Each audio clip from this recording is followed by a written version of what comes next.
이 시간은요, 복음으로 일어난 변화라는 제목으로 말씀을 나누겠습니다. 여러분은 어떠셨는지 잘 모르겠는데요, 저는 예수님을 믿고 난 이후의 신앙생활 방식과 제가 세상을 살아가던 생활 방식이 크게 다르지가 않았어요. 세상에서는 제가 누군가에게 잘못을 하면 미안합니다, 잘못했습니다 라고 사과를 해요. 그러면 다시 상대방과의 관계가 회복이 돼요. 저는 그 방식 그대로 신앙생활했어요. 하나님께 제가 잘못하면 하나님 잘못했어요, 용서해 주세요. 그러면 하나님께서 다시 용서해 주시고 저는 다시 하나님과의 관계가 회복된다고 믿었어요. 그래서 저는 죄에 굉장히 예민했어요. 무언가 조금만 잘못하더라도 하나님과의 관계가 안 좋아진다고 믿었기 때문에 항상 조심하고 무슨 잘못만 하면은 즉각 하나님께 용서 구했어요. 그리고 하나님보다 내가 더 사랑하는 것이 있나? 하나님보다 더 사랑하는 우상을 내 삶에 두진 않았나? 그렇게 자기 자신을 살피고 점검하는 그런 신앙생활을 계속했어요. 또 세상에서는요, 무언가를 얻기 위해서 노력하고 애쓰고 고생을 해요. 그러면 저에게 그 고생한 대가가 주어져요. 저에게 있어서 신앙생활도 똑같았어요. 하나님께 무언가를 얻기 위해서 그래서 정말 열심히 했던 것 같아요. 금식도 했고요. 순종하면 좋은 거 주시는 줄 알고 열심히 순종했어요. 그래서 지하철역 앞에 가서 사람들에게 전도지 돌렸고요. 누군가를 만나면 어떻게 해서든 예수님을 전해야 돼. 그래 스스로 막 채찍질했어요. 너무 예수님이 좋아서 그런 게 아니에요. 그렇게 해야 하나님께 내가 사랑을 받고 그렇게 열심을 내야 하나님이 날 응답해 주시겠지. 그렇게 믿었어요. 그래서 교회도 세상도 저에게는 크게 다르지가 않았어요. 그런데 제가 한번 질문 드려볼게요. 이게 복음인가요, 여러분? 복음의 뜻이 뭐예요? 좋은 소식이란 뜻이에요. 이게 좋은 소식처럼 들리세요? 우리는 누군가에게 전도할 때 이렇게 전도해요. 하나님은 사랑이세요. 예수님이 우리의 죄를 십자가에서 다 짊어지시고 죽으시고 우리를 용서해 주셨기에 우리가 그분을 믿으면은 용서받고 하나님의 자녀가 되고 우리는 천국에 가게 돼요. 이렇게 정말 사랑이 많으시고 좋으신 예수님을 전해요. 그런 좋으신 예수님을 믿게 되고 신앙생활을 시작하는데 이상하게 점점 하나님이 처음 생각했던 이미지와 많이 달라져요. 무조건적으로 날 사랑해 주실 줄 알았는데 내가 바르게 행동하지 않으면 하나님과의 관계가 나빠진다고 그래요. 하나님이 나에게 무조건적이 아니라 조건적으로 대해 주신다는 인상을 받게 돼요. 그리고 교회도 꾸준히 나가지 않으면 나를 기뻐하지 않으시고 기도를 안 하거나 순종을 하지 않으면 나는 더 이상 하나님이 기뻐하시는 자녀라고는 생각을 갖지 않게 돼요. 제가 알고 지내던 전도사님이 있는데 이 전도사님이 청년부에게 설문조사를 한 적이 있대요. 하나님의 이미지에 대한 설문조사예요. 근데 1위가 뭔지 아세요? 잘못을 하면 치시는 하나님이 1위였어요.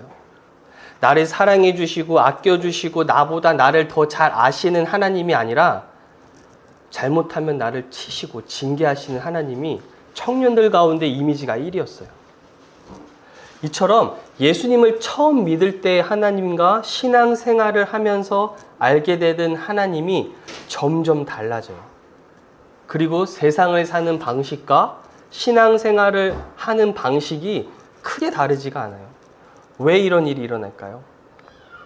그건 복음을 통해 우리에게 주신 새 언약이 무엇인지 모르기 때문이에요. 누가복음 22장 20절에 나오죠. 저녁 먹은 후에 잔도 그와 같이 하여 이르시되 이 잔은 내 피로 세운 새 언약이니 곧 너희를 위하여 붓는 것이라. 예수님이 십자가에서 피를 흘리신 후에 새 언약이 시작이 돼요. 이 말은 예수님이 죽으시기 전까지는 옛 언약의 시대였다는 뜻이에요. 그래서 이 옛 언약과 새 언약의 차이를 명확히 알아야 돼요. 히브리서 10장 9절 볼게요. 그 후에 말씀하시기를 보시옵소서 내가 하나님의 뜻을 행하러 왔나이다 하셨으니 그 첫째 것을 폐하심은 둘째 것을 세우려 하심이라. 예수님이 이 땅에 오신 것은 하나님의 뜻을 행하는 거예요. 그런데 그 뜻이 뭔가요? 첫째 것을 폐하고 둘째 것을 세우는 거예요. 여기서 첫째 것은 율법이죠. 바로 옛 언약이에요. 둘째는 예수님이 주신 새 언약이에요. 그것을 어떻게 할까요? 히브리서 8장 7절에서 9절 보면 저 첫 언약이 무음하였더라면 둘째 것을 요구할 일이 없었으려니와 그들의 잘못을 지적하여 말씀하시되 주께서 이르시되 볼지어다 날이 이르리니 내가 이스라엘 집과 유다 집과 더불어 새 언약을 맺으리라. 또 주께서 이르시기를 이 언약은 내가 그들의 열조의 손을 잡고 애굽 땅에서 인도하여 내던 날에 맺은 언약과 같지 아니하도다. 첫 번째 언약은 애굽 땅에서 인도하여 맺은 언약이에요. 바로 율법이에요. 그런데 왜 하나님은 첫째 것은 폐하고 다시 둘째 것을 세우려고 하실까요? 왜냐하면 인간은 첫 언약인 율법을 지킬 수가 없어요. 그리고 또 첫 언약에서 행해지던 죄사함은 완벽한 게 아니에요. 먼저 이 율법에 대해서 명확하게 우리가 알고 있어야 돼요. 율법은 죄인인 인간에게 의로운 행동을 요구해요. 많은 사람들이 착각을 하는 게 사람이 죄인인 것이 죄를 짓기 때문에 죄인이라고 생각해요. 죄된 나의 행동 때문에 그 행동이 나를 죄인으로 만든다는 생각이에요. 하지만 성경은 우리가 죄인인 건 죄를 지어서가 아니라 죄인으로 태어났기 때문이라고 말씀하세요. 로마서 5장 19절 보면 한 사람이 순종하지 아니함으로 많은 사람이 죄인 된 것 같이 이 한 사람이 아담을 말해요. 아담이 범죄함으로 인해서 그 이후에 태어난 모든 인류가 죄인으로 태어난 거예요. 그래서 인간은 죄인이에요. 죄를 짓기 때문이 아니라 죄인으로 태어났기 때문에 죄인이고 죄인이기 때문에 죄를 짓는 거예요. 어떤 사람도 예외가 없어요. 그런데 율법은 의롭고 거룩해요. 그러면 죄인인 인간이 자기 자신과 성격이 전혀 다른 의로운 율법을 지키는 게 가능할까요? 애초부터 불가능한 거예요. 본성이 죄인인 인간이 그 본성과 반대인 의로운 행동을 요구하는 율법을 지킨다는 건 불가능해요. 그러면 하나님은 왜 율법을 주셔서 인간에게 의로운 행동을 요구하실까요? 인간은 죄인인데. 스스로 죄인임을 깨달으라는 거예요. 스스로 나는 못하는구나를 깨닫게 하시려는 거예요. 로마서 3장 20절이요. 그러므로 율법의 행위로 그의 앞에 의롭다 하심을 얻을 육체가 없나니 율법으로는 죄를 깨달음이니라. 율법의 행위로 하나님 앞에 의롭다 하심을 얻을 육체는 없어요. 아무도 없어요. 그 누구도 율법의 행위로는 의롭게 될 수가 없어요. 율법의 목적은 죄를 깨닫는 거예요. 죄를 깨닫게 해주시는 거예요. 죄인인 인간이 의로운 율법을 지키려고 노력하면서 이게 힘든 거구나. 나 정도면 괜찮은 사람이라고 생각했는데 나는 의로운 사람이 아니었구나. 나는 죄인이구나. 이걸 깨닫게 해주시려고 주신 거예요. 때론 우리가요, 100번, 1000번을 듣는 것보다 한 번 경험하는 게 더 가슴에 와닿을 때가 있어요. 율법이 그러한 목적이에요. 그래서 율법의 내용을 보면 이론이 아니에요. 전부 해라, 하지 말아라예요. 액션이에요, 액션. 한번 해봐서 머리가 아니라 가슴으로 깨달으라는 말씀이에요. 그래서 하나님께서 한번 시도해보라고 주신 거예요. 한번 나를 사랑해보렴. 목숨을 걸고 한번 나를 사랑해보렴. 심지어 아들과 딸, 손자, 손녀보다도 나를 더 한번 사랑해보렴. 나 외에 우상을 두면 안 돼. 너희 부모들은 자식을 우상으로 두면 안 돼. 그런 사람은 나에게 합당한 게 아니야. 그런데 이게 쉬운가요? 저는 우리 아이들이 점점 커가는 모습을 보고 함께하는 시간이 많아지니까 이거 불가능한 거구나라는 걸 생각이 들어요.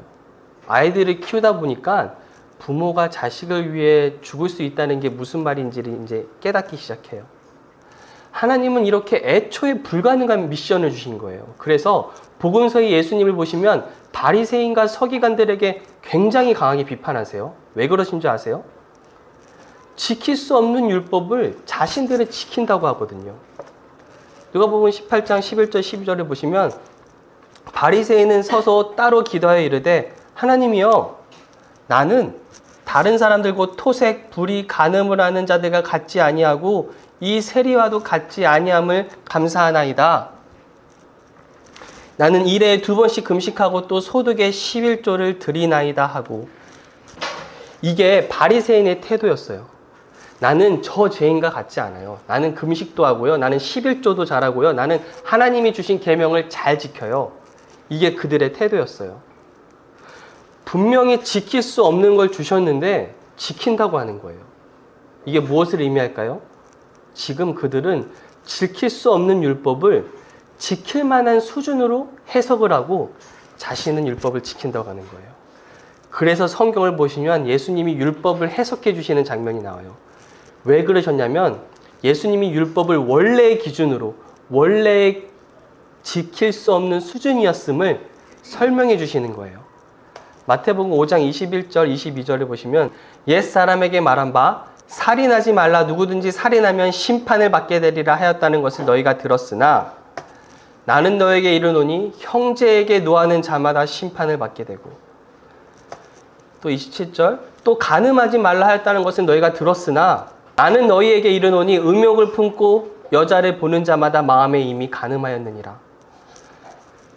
율법을 외형적으로만 지키면 되는 줄 알았던 사람들에게 마음까지도 한 톨의 부끄러움 없이 깨끗해야 완벽히 지키는 거야 를 말씀하시는 거예요. 여러분, 이게 가능하세요?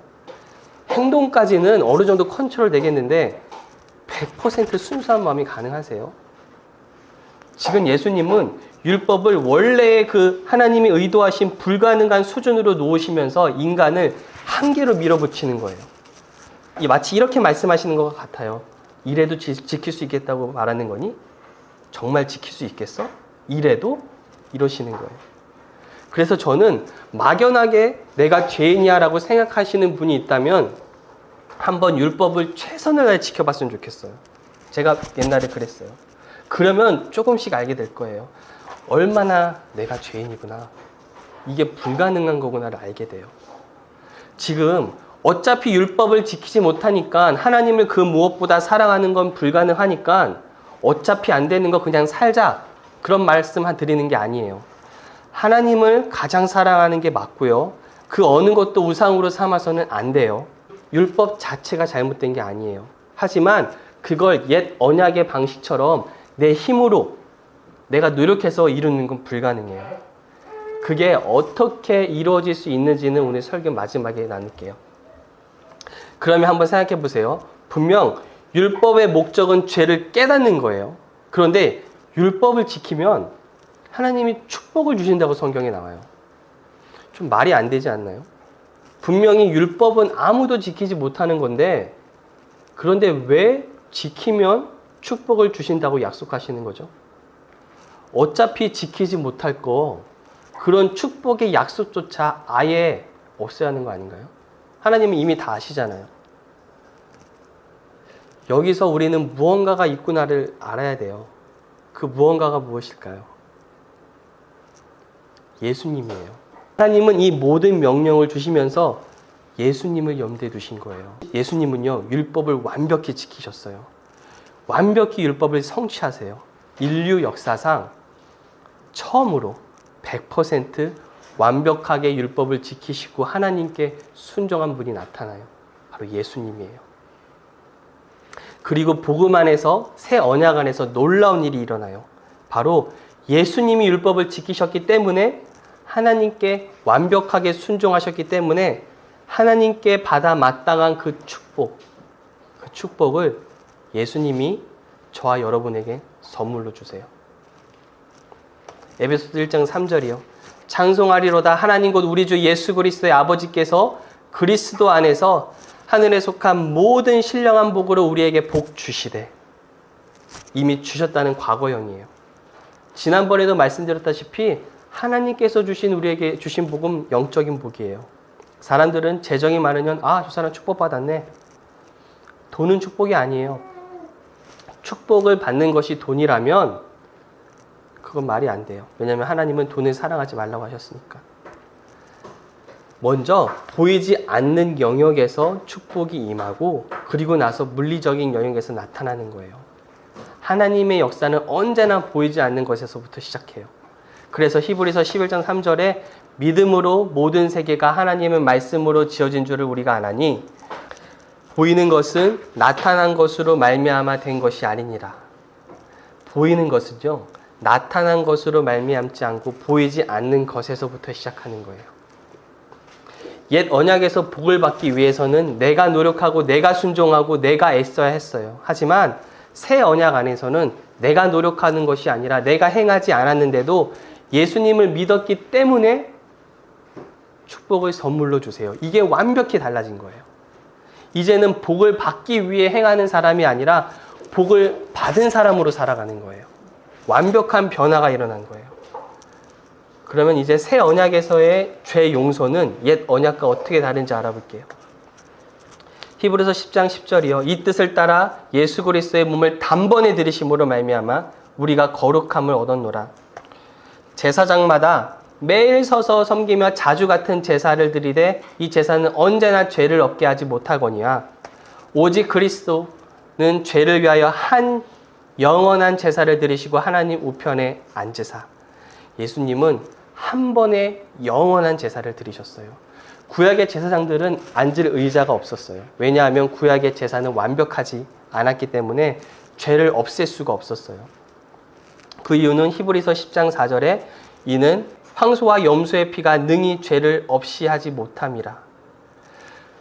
구약의 제사는 앞으로 오실 예수님께서 드리실 그 제사를 예표해요. 그림자예요. 근데 그림자는 실상이 아니기 때문에 죄를 없애지 못한 거예요.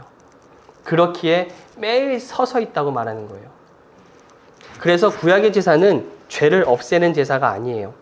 진정한 희생제물인 예수님 오시기까지 그 죄를 덮은 거예요. 지난번 예를 든 것처럼 마치 신용카드와 같아요. 신용카드는 실제로 돈을 지불하지 않고 계속 긁어요. 그러다가 마지막 결제일에 진짜 돈을 내야 돼요. 이처럼 그 구약의 제사를 통해서 죄가 없어진 게 아니에요. 계속 죄를 덮다가 예수님이 오셔서 한 번에 영원한 제사를 드리셨어요. 드디어 진짜 제사가 하나님 앞에 드려졌어요. 그리고 앉으세요. 끝난 거예요. 제사함은 완벽히 끝난 거예요. 우리가 또 죄를 진다고 예수님이 다시 십자가에 오셔서 죽지 않으세요. 구약의 율법 아래서는 먼저 죄를 짓고 양을 가져가서 죄를 고백하고 제사를 드려요. 내일 죄를 진다면 또 양을 가지고 들어가서 죄를 고백하고 죽여요. 1년에 한 번 대속죄일에는 내가 미처 고백하지 못한 죄, 그리고 내가 알지도 못한 죄를 대제사장이 그 지성소에 들어가서 이스라엘 전체를 위해서 드려요. 그런데 새 언약 아래서는 죄를 위해 단 한 번의 제사가 있었어요. 그런데 그 한 번의 제사의 효력이 어때요? 영원해요. 히브리서 9장 12절이요. 염소와 송아지의 피로 하지 아니하고 오직 자기의 피로 영원한 속죄를 이루사 단번에 성소에 들어가셨느니라. 단 한 번 들어가셨어요. 그리고 영원한 속죄를 이루셨어요. 다음 죄를 지을 때까지 유효한 속죄가 아니라 영원한 속죄예요. 첫 언약 아래서는 죄가 먼저 행해지고 그 다음에 죄를 고백하고 동물을 죽였다면 새 언약 아래서는 예수님이 2000년 전에 이미 태어나지도 않은 저와 여러분의 모든 죄를 끌어안고 죽으셨어요. 이제 예수님을 믿는 저와 여러분에게는 완벽한 용서가 주어졌어요. 그래서 보시면 히브리서 10장 1절은 율법은 장차 올 좋은 일의 그림자일 뿐이요 참 형상이 아니므로 해마다 늘 드리는 같은 제사로는 나오는 자들을 언제나 온전하게 할 수 없느니라. 그렇지 아니하면 섬기는 자들이 단번에 정결하게 되어 다시 죄를 깨닫는 일이 없으리니 어찌 제사 드리는 일을 그치지 아니하였으리요. 그러나 이 제사들에게는 해마다 죄를 기억하게 하는 것이 있나니.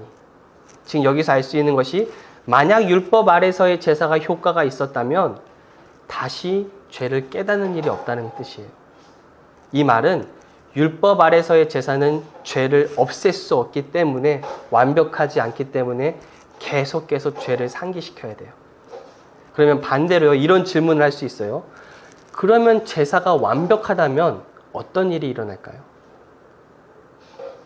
다시는 죄를 깨닫는 일이 없게 되겠죠. 이미 죄가 완벽히 처리가 되었으니까요. 제사가 완벽하다면 더 이상 하나님께 나아갈 때 죄를 의식하며 나아가는 게 아니에요. 아, 내가 이것도 부족하고 이것도 못했고 이것도 순종 못했고 이렇게 죄를 지었고, 이게 옛 언약에서 하나님께 나아가는 방식이에요. 그리고 이게 합당하고 맞는 태도예요. 왜냐하면 자신이 죄인임을 인정하고 양을 데리고 죽여서 빨리 이 죄를 덮고 처리해야 되잖아요. 그래서 예수님도 누가복음 18장 13절에 보시면 세리를 보시고 하는 말씀이 나와요. 세리는 멀리 서서 감히 눈을 들어 하늘을 쳐다보지도 못하고 다만 가슴을 치며 이르되 하나님이여 불쌍히 여기소서 나는 죄인이로소이다 하였느니라. 예수님은 그 세리를 보고 저 태도가 맞다고 하세요. 왜냐하면 그게 십자가 이전에 옛 언약 안에서 있는 자들에게 요구되는 태도였어요. 하지만 십자가에서 완벽한 제사가 드려지고 난 이후에는 더 이상 죄를 의식하고 하나님께 나아가는 게 아니에요. 여러분 지금 여기 오실 때 어떤 마음으로 오셨어요? 기쁜 마음이 드세요? 막 내가 오늘 아침에 누군가 다툼이 있었고 싸움이 있었고 내가 지난 한 주간 어떻게 살았고 내가 잘 못 살았는데, 그거는 옛 언약 안에서의 하나님께 나아가는 방법이에요. 새 언약 아래서는 하나님 감사합니다. 내 부족함에도 불구하고 그 모든 것을 이미 다 예수님이 감당하시고 처리하셨으므로 저는 더 이상 죄를 기억하고 나가지 않아요. 주님, 저를 용서해 주셔서 감사합니다 하고 기쁜 마음으로 나아가는 게 새 언약 안에서의 우리의 태도예요. 그래서 히브리서 15장 보시면 10장 15절부터 17절 보시면 또한 성령이 우리에게 증언하시되 주께서 이르시되 이날 후로는 그들과 맺을 언약이 이것이라 하시고 내 법을 그들의 마음에 두고 그들의 생각에 기록하리라 하신 후에 또 그들의 죄와 그들의 불법을 내가 다시 기억하지 아니하리라 하셨으니, 여기서 아니하리라는 말은 강력한 부정의 표현이에요. 부정의 표현이 두 번 쓰여요. 절대로 다시는 기억하지 않겠다는 하나님의 의지예요. 표현이에요. 우리가 완벽한가요? 아니, 여전히 넘어져요. 하지만 예수님이 이 넘어짐의 죄에 대해서 십자가에서 그 값을 치르셨기 때문에, 이미 심판이 이루어졌기 때문에 하나님이 더 이상 그 죄를 나에게 돌리지 아니하시고 예수님께 이미 돌렸다는 뜻이에요. 예수님의 완벽한 십자가의 공로 때문에 하나님은 더 이상 우리의 죄와 불법을 기억하지 않으세요. 옛 언약 아래서는 하나님께 나아갈 때는 언제나 내 자신의 죄를 기억해야 됐어요. 놓치면 안 돼요. 그리고 하나님께 나아갈 때 꼭 고백하고 용서를 받아야 돼요. 근데 새 언약 아래서는 더 이상 죄를 기억하면서 하나님께 나아가는 게 아니에요. 이 죄를 주님 처리해 주셔서 감사합니다. 주님 용서해 주셔서 감사합니다. 이 용서와 은혜와 사랑을 의식하며 나아가는 게 신약시대의 예배예요.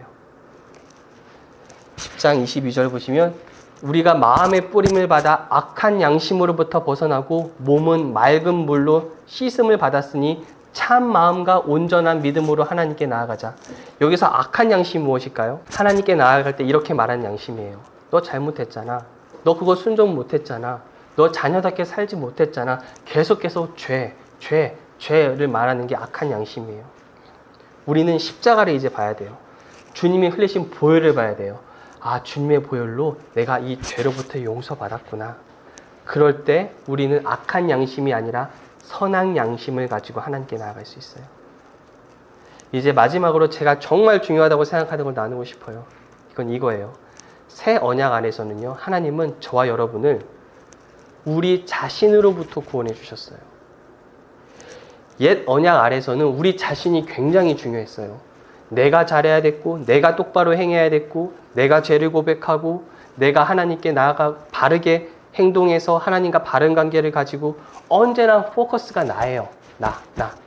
그런데 예수님이 십자가에 죽으시고 놀라운 일이 일어나요. 더 이상 나에게 집중하는 삶이 아니라 예수님께 집중하는 삶이 돼요. 이게 무슨 말일까요? 골로새서 3장 1절부터 3절을 제가 읽어드릴게요. 그러므로 너희가 그리스도와 함께 다시 살리심을 받았으면 위의 것을 찾으라. 거기는 그리스도께서 하나님 우편에 앉아 계시느니라.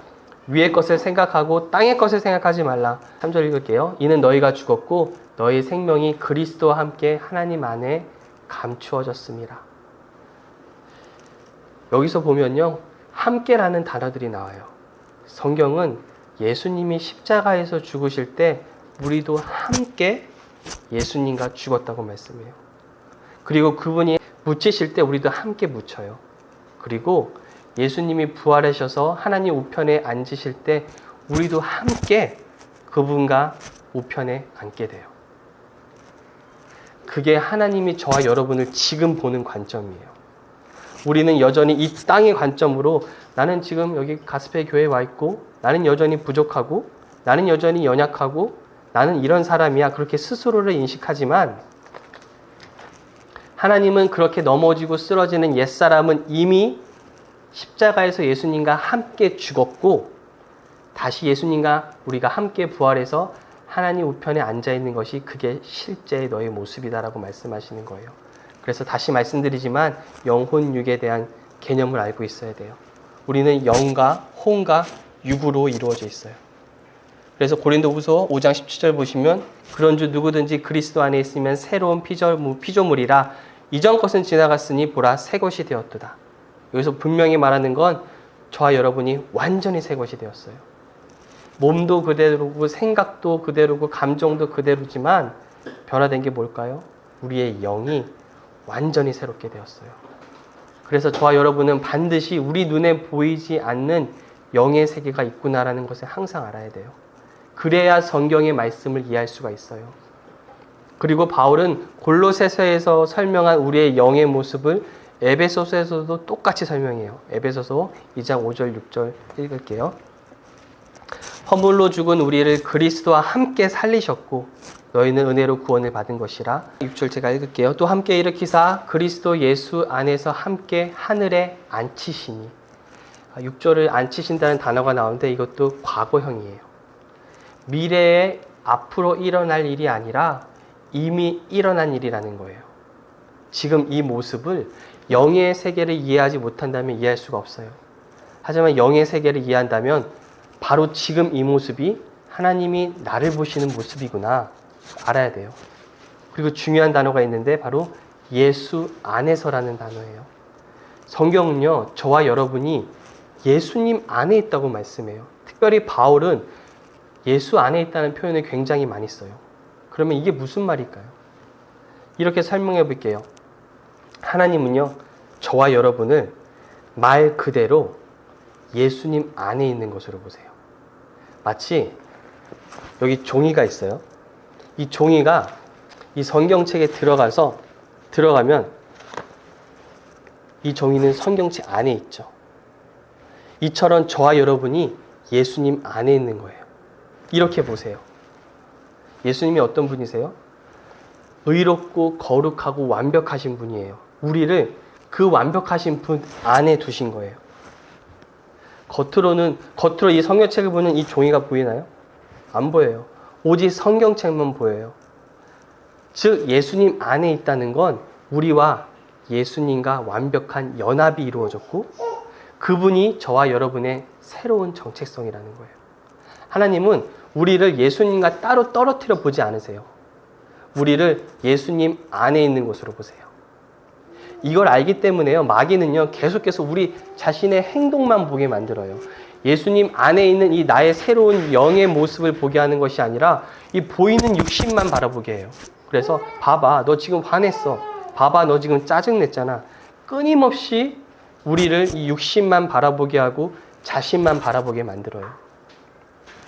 나 자신을 바라보고 나 또 넘어졌어. 또 화를 냈어. 또 누군가를 미워했어. 그렇게 스스로에게 실망하고 다시 마음이 괜찮아지면 또 노력하고 애쓰는 삶을 살게. 하나님이 우리를 예수님 안에 두셨다는 건 우리 자신에게서 완전히 구원해 주신 거예요. 하나님은 이렇게 말씀하세요. 너희 옛사람은 가망이 없어.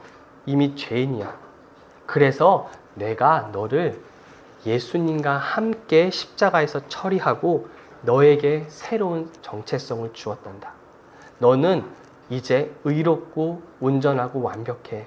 왜냐하면 바로 예수님이 너의 정체성이 되었으니까. 나는 이제부터 너를 보지 않고 예수님을 봐. 왜냐하면 너는 예수님 안에 있고 예수님이 너의 새로운 정체성이 되었으니까. 이렇게 우리를 보세요. 그렇기에 더 이상 우리를 보시고 우리를 판단하시는 것이 아니라 예수님을 보시고 우리를 판단하세요. 요한일서 4장 17절, 주께서 그러하신 것 같이 우리도 이 세상에서 그러하니라. 주님이 의로우시죠? 하나님도 우리를 똑같이 이 세상에서 의롭게 보세요. 이게 하나님이 보시는 저와 여러분의 모습이에요. 하지만 마귀는 하나님을 저와 여러분에게 어떤 이미지로 자꾸만 보여주는지 아세요? 우리가 잘못하면 아니 어떻게 또 넘어지지? 하나님이 그 아들을 희생을 통해 너를 구원해 주셨는데 왜 계속해서 넘어지고 왜 계속해서 은밀한 죄를 짓고 있지? 왜 계속해서 이기적이지? 벼롯도 낯짝이 있지 그렇게 반복적으로 죄를 짓고도 어떻게 하나님이 너를 사랑할 수 있다고 생각하지? 하나님은 너에게 실망했어. 그러한 하나님의 이미지를 우리 마음속에 계속 그려줘요. 그런데 그건 하나님이 아니에요. 하나님은 뭐라고 하신지 아세요? 우리가 넘어지면 이제 알겠지? 너 스스로에게는 선한 것이 없어. 하지만 나는 너를 예수님 안에 있는 것으로 이제 본단다. 너의 모든 죄와 너의 모든 악함은 예수님이 십자가에서 이미 심판받고 값을 치르셨어. 나는 너를 의롭고 거룩하고 완벽한 예수님 안에 있는 모습으로 봐. 그분이 너의 새로운 정체성이야. 그래서 이 땅에서의 우리의 삶은 뭐예요? 예수님께 집중하는 삶이에요. 예수님을 바라보는 삶이고 더 이상 나 자신에게 집중하는 삶이 아니에요. 저는 사람들이 예수님을 바라보자, 예수님과 함께 24시간 동행하자라는 말하는 것에 동의해요. 그런데 제가 안타까운 건 사람들이 예수님을 바라보는데 일종의 감독관으로 바라봐요. 아, 지금 예수님이 나와 함께 있으니까 내가 어떻게 화를 내? 아, 지금 예수님이 나와 함께 있는데 내가 어떻게 은밀한 죄를 짓겠어? 이렇게 우리의 행동을 지켜보시는 예수님으로 봐요. 그렇게 보는 게 아니에요. 예수님을 나로서 보는 거예요. 아, 저분이 나의 새로운 정체성이구나.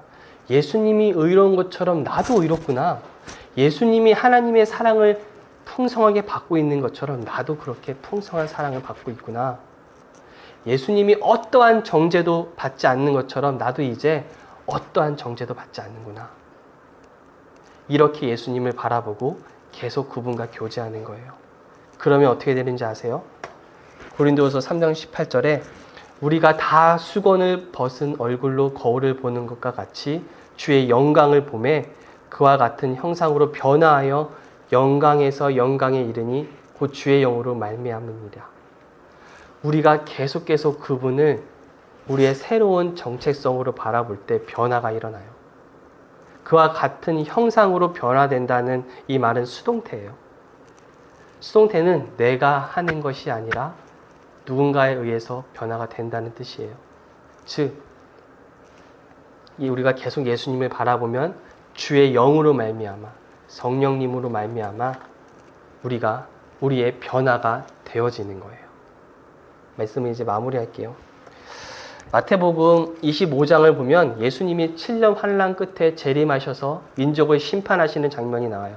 그런데 여기서 예수님은 두 부류를 구분해서 심판하시는데 한 부류는 양, 의인이고 다른 부류는 염소, 악인이에요. 제가 쭉 한번 읽어드릴게요. 25장 31절부터요. 인자가 자기 영광으로 모든 천사와 함께 올 때 자기 영광의 보좌에 앉으리니 모든 민족을 그의 앞에 모으고 각각 구분하기를 목자가 양과 염소를 구분하는 것 같이 하여 양은 그 오른편에 염소는 그 왼편에 두니라.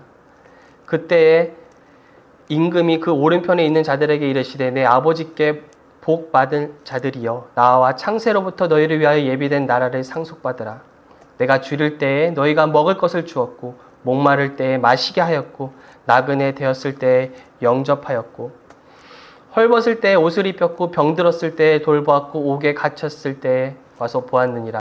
이에 의인들이 대답하여 이르되 주여 우리가 어느 때에 주께서 줄이신 것을 보고 음식을 대접하였으며 목마르신 것을 보고 마시게 하였나이까? 어느 때에 나그네 되신 것을 보고 영접하였으며 헐벗으신 것을 보고 옷 입혔나이까? 어느 때에 병드신 것이나 옥에 갇히신 것을 보고 가서 배웠나이까 하리니 임금이 대답하여 이르시되 내가 진실로 너에게 이르노니 너희가 여기 내 형제 중에 지극히 작은 자 하나에게 한 것이 곧 내게 한 것이니라 하시고. 먼저 지금 읽은 성경에 나온 의인들의 특징이 있어요. 그게 뭔지 아세요? 바로 자신을 의식하지 않아요. 계속해서 반복되는 문장이 있어요. 바로 우리가 어느 때에 하였나이까? 우리가 어느 때에 말씀하신 일들을 했었냐는 거예요. 주님, 우리가 어느 때에 주께서 줄이신 것을 보았고 어느 때에 나그네 되신 것을 하였나이까? 이런 말이 나올 수 있는 건 이 의인들이 자신에게 집중하지 않고 자신의 행위를 의식하지 않고 살았다는 것을 의미해요. 그들의 포커스는 나 자신이 아니었어요. 그런데 반대편의 염소들은 어떤가요? 또 왼편에 있는 자들에게 이르시되 저주를 받은 자들아 나를 떠나 마귀와 그 사자들을 위하여 예비된 영원한 불에 들어가라. 내가 줄일 때에 너희가 먹을 것을 주지 아니하였고 목마를 때에 마시게 하지 아니하였고 나그네 되었을 때에 영접하지 아니하였고 헐벗을 때에 옷 입히지 아니하였고 병들었을 때와 옥에 갇혔을 때에 돌보지 아니하였느니라 하시니 그들도 대답하여 이르되 주여 우리가 어느 때에 주께서 줄이신 것이나 목마르신 것이나 나그네 되신 것이나 헐벗으신 것이나 병드신 것이나 옥에 갇히신 것을 보고 공양하지 아니하더이까? 이들의 대답이 뭐예요? 우리가 언제 안 했나요? 내가 언제 안 했냐는 거예요. 의인은 자기 자신의 행위를 의식하지 않고 있었어요. 저는 그들이 예수님을 바라봤다고 믿어요. 예수님을 바라보며 살아가는 그 삶에 변화가 나타나고 그리고 그에 따르는 열매가 자기 자신도 모르게 나타났기 때문에 예수님이 그렇게 말씀하실 때 주님 우리가 언제 그랬나요? 우리가 언제 그랬어요? 근데 반대로 항상 자기 자신에게 집중하고 자기 자신이 무엇을 하는지 아는 그들에게는 내가 언제 안 했는데요? 내가 그걸 언제 안 했는데요? 이런 삶이 나오는 거예요. 거듭나지 않는 사람은요, 자기 자신의 행위를 의식하고 살아요. 언제나 내가예요. 언제나 나에게 집중하고 언제나 나만 바라봐요. 그래서 예수님이 저렇게 대답한 거예요. 제가 아까 이렇게 말씀드렸어요. 우리가 율법을 지키지 못한다고 하나님을 사랑하는 것도 안 해도 되고 그리고 하나님보다 더 사랑하는 것을 둬도 괜찮다는 것은 아니라고요. 우리는 하나님을 가장 사랑하는 게 마땅하고 그 무엇보다도 하나님을 우선으로 둬야 돼요. 문제는 우리의 힘으로 불가능하다는 거였어요. 그러면 어떻게 해야 될까요? 답이 여기 나와 있어요. 내가 예수님 안에 있다는 걸 알고 나의 정체성이 완전히 변해서 그 예수님이 나의 정체성이구나. 계속 그분을 바라보면서 살아갈 때에 주의 영이 우리를 변화시켜 주세요. 그러면 후에 우리가 주님을 볼 때 주님께서 우리에게 이렇게 말씀하실 거예요. 너는 나를 정말 사랑했고 너는 나에게 순종했어. 너는 나의 뜻을 이루고 왔단다. 우리는 뭐라고 말할까요? 주님, 내가 언제 그랬나요? 내가 언제 그런 일을 했어요? 왜 이런 말을 할까요? 우리는 더 이상 우리 자신에게 집중하는, 우리를 바라보면 내가 하는 삶이 아니라 계속 주님을 바라보는 삶이니까요. 우리가 주님을 바라보며 나아갈 때 반드시 우리의 삶이 변화가 돼요. 그래서 이제부터 내가 하는 삶이 아니라 주님 바라보고 나아가세요. 그러면 열매는 자동적으로 맺히게 돼요. 마지막으로 예수님을 바라봄으로 변화된 이의 간증을 읽어드리면서 마칠게요. 그대로 읽어드릴게요. 저는 기독교 집안에서 태어났지만 매우 낮은 자존감을 가지고 자랐습니다. 저의 부모님은 거의 매일 다투셨고 그것은 저에게 트라우마를 남겼습니다. 제가 10살이었을 때 저는 책에서 무섭게 보이는 하나님의 모습을 우연히 보았습니다. 그 책의 제목은 하나님의 분노였고 그 그림은 하나님의 분노를 표현한 그림이었습니다. 겁이 많은 아이였던 저는 그 모습을 머릿속에서 지울 수가 없었습니다. 그리고 이것은 제가 하나님을 바라보는 관점을 바꿨습니다. 저는 끊임없이 죄를 고백했고 정상적인 삶을 살 수 없었습니다. 심지어 친구들과 수다를 떠는 도중에도 마음속으로는 계속 저의 죄를 고백했습니다. 제 마음은 죄책감, 비난, 불안으로 끊임없이 채워졌고 저는 매우 율법적이게 되었고 비판적으로 변했습니다. 그런데 지금 이 글을 쓰신 분이 예수님 안에서 자신이 누구인지를 알게 되고 복음을 바로 믿게 되었어요. 그리고 나서 이제 이렇게 말해요. 제가 좀 줄이는 거예요. 놀랍게도 저는 지금 완전히 변했습니다. 이 다음에 나오는 게 중요해요.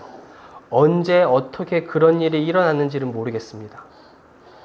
그러나 저는 단지 예수님을 계속 보았고 내 삶은 변화가 되었습니다. 저는 이제 어린 양의 피에 참된 힘을 이해하게 되었고 내 죄가 완전히 용서된 것을 알고 담대하게 기도할 수 있게 되었습니다. 이제 저는 용서받고 사랑받고 받아들여지고 호의받는다고 믿으면서 살아갑니다. 제 마음속에는 끝없는 평화와 기쁨을 느끼고 있습니다. 주님을 찬양합니다. 이게 바로 복음을 바르게 믿었을 때, 새 언약에 대한 이해가 있을 때 나타나는 변화예요. 저는 우리가 이 복음을 통해 주신 새 언약이 무엇인지, 그리고 우리가 예수님 안에 있다는 것이 무엇인지 명확히 알고 예수님을 바라보는 삶을 사셔서 주님께 칭찬받는 저와 여러분이 되기를 소원합니다. 그렇게 되기를 기도하겠습니다.